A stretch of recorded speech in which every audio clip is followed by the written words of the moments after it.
Christina Douglas wanted to be ready, both physically and emotionally, before she became pregnant for the first time. I went to my doctor to talk about some other issues that I was concerned with, and mentioned that, perhaps in the next year we would be interested in starting a family. But what Christina didn't know during that doctor's visit was that her daughter Sophia was already on the way. While she and her husband Andy were pleasantly surprised by the news, Christina admits that at first, the news was a bit overwhelming. I thought that there would be some active preparation time. She had an uncomplicated pregnancy, but gained 45 pounds, more than is recommended and more than she wanted to. She is determined not to let that happen again. Knowing the drill of pregnancy because you've been there once before is a big difference. For example, now that I understand how much weight you can possibly gain in a pregnancy, that is a road that I would be more cautious about next time. Christina's working hard to lose the last of the pregnancy pounds. She's almost there.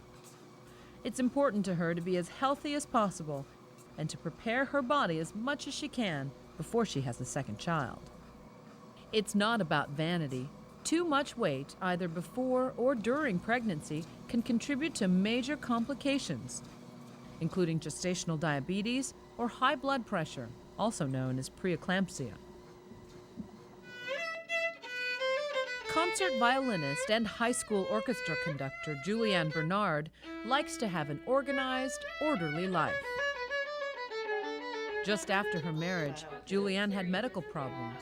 She had hoped to get her health back before becoming pregnant, but that was not to be. Found out after 5 months of marriage that we were pregnant, and I was not in my best shape. I wasn't very healthy. I had gained a lot of weight from surgeries, and so I was feeling not prepared at all, and ended up with gestational diabetes. I'll get you a spoon, just 1 second.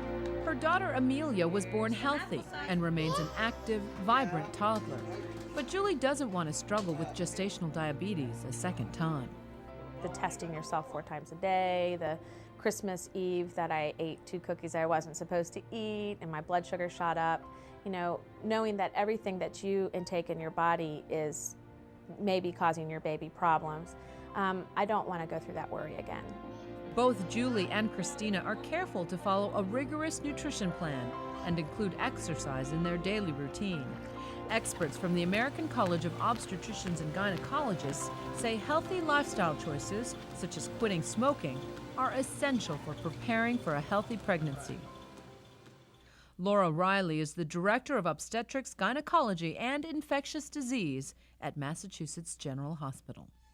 A woman who smokes prior to pregnancy increases her risk for miscarriage. So it's important to stop smoking before you get pregnant, and obviously continue to abstain from smoking throughout pregnancy. Doctors also advise that women should limit alcohol before getting pregnant and stop alcohol altogether once they are pregnant. It's also a good idea to cut down on caffeine, a cup or 2 a day maybe, but avoid excessive amounts. Doctors also recommend taking prenatal vitamins that contain folic acid, which helps prevent birth defects. The real issue is that many women don't know that they're pregnant, so they haven't started the folic acid, which is kind of unfortunate. And because the time that you need the folic acid is in the first 56 days of the pregnancy. So we ask you to try and start the folic acid before you even get pregnant in anticipation, and then it's on board as the baby is developing. Doctors say there are certain medical conditions where a pre-pregnancy consultation might be wise. Any woman with hypertension, type 1 diabetes, or who are taking medications should probably speak to her OBGYN before becoming pregnant. Women should also talk to their physicians about what sorts of screening tests they should consider in order to check for genetic conditions. Doctors recommend testing for cystic fibrosis for women who might be at risk. Charles Strom is the medical director of a national genetics laboratory. Cystic fibrosis is a disease which is present in the Caucasian population in the United States. About 1 in every 28 individuals is a carrier. What a geneticist will do is they'll say, here's the diseases that you could be at risk for being carriers for. Which ones, if any, do we want to test you for? Is that little leap? Just knowing what to expect can help many couples prepare not only for the pregnancy, but for life after. Julianne Bernard's medical problems after her pregnancy required her husband Wesley to take on more family responsibility. Responsibility he knows will only grow if they have another child. Our situations have changed since Amelia came along because of some health problems that she had, and also because of her change of her job. It just kind of fell into place that I had to take on a bigger role than I think probably either of us assumed would happen. It doesn't concern me or scare me in any way to think that that's going to get worse or continue, because it has not been all that bad. I've been able to adjust pretty well. And as Christina Douglas prepares herself physically to have another child, she's also getting ready for the emotional ups and downs that often accompany the pregnancy.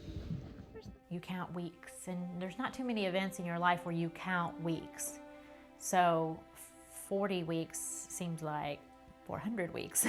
So it's just a different mindset. Pregnancy can be a wonderful time in a woman's life. The healthier and more prepared she is physically, the easier the experience will be.